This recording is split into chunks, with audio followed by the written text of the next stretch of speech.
So ito na yung bulldozer.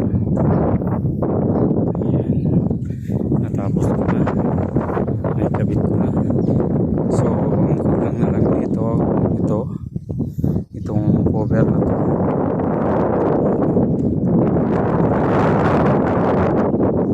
Tapos may isa akong tornilyo dyan na ihigpitan. Ayun, yun na lang kulang dyan. Pero saglit na lang yan. Tapos magkabit ng langis, ay maglagay ng langis ito sa gear oil. Ayan, oil 90. Dito yan ilalagay. Diyan yan ilalagay yan. Yung ano na yan.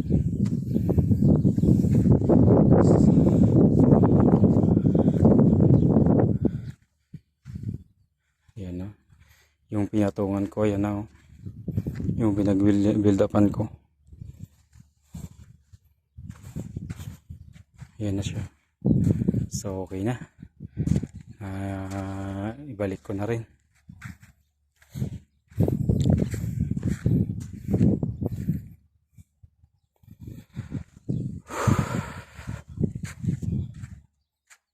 Yan na siya. Lahat na yan. Naikabit na lahat. Ano na lang. Yun na lang kulang. Langis. Itong gear oil. Tapos yung cover na yun. Kaya yun hindi ko pa inilagay. Dahil malagyan muna ng langis. Paandarin. Paikutin ko. Para yung tornilyo na higpitan ko mapunta dito. Mapunta dito sa lugar na to. Para mahigpitan ko siya.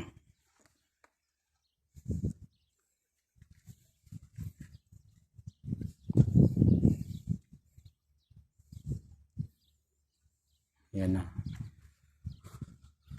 Kami ng mga pinatsihan niya, no? Mga pinatsihan na lang.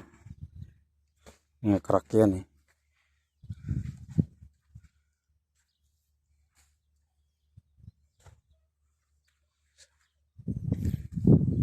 Natapos ko rin.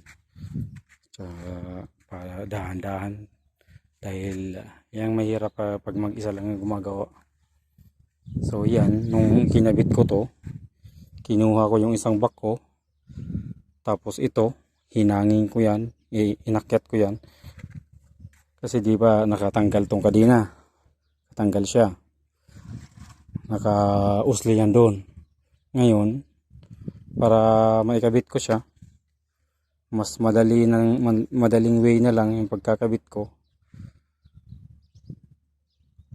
Hinangin ko to, jack up ko siya. Jack up yung katawan ng bulldozer. Tapos yung back ko nun yun, ipinahila ko yan habang nakahangin to. Ipinahila ko to kadina. Kaya hindi ako nahirapan magkabit.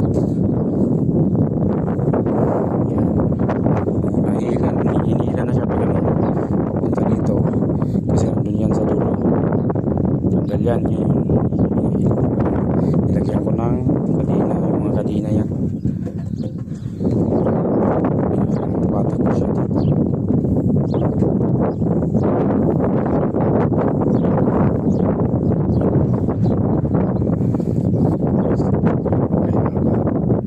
Ayan, sana okay na.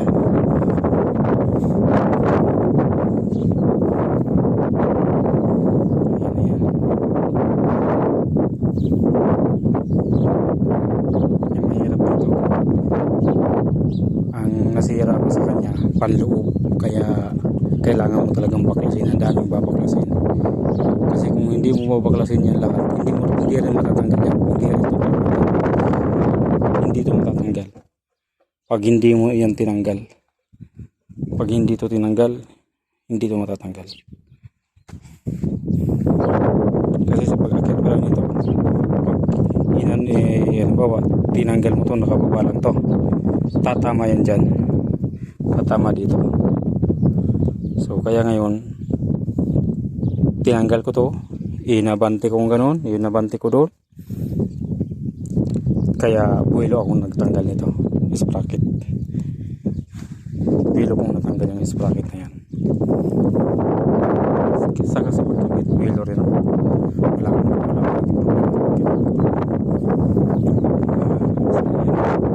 nakahang pa nga yung scraper.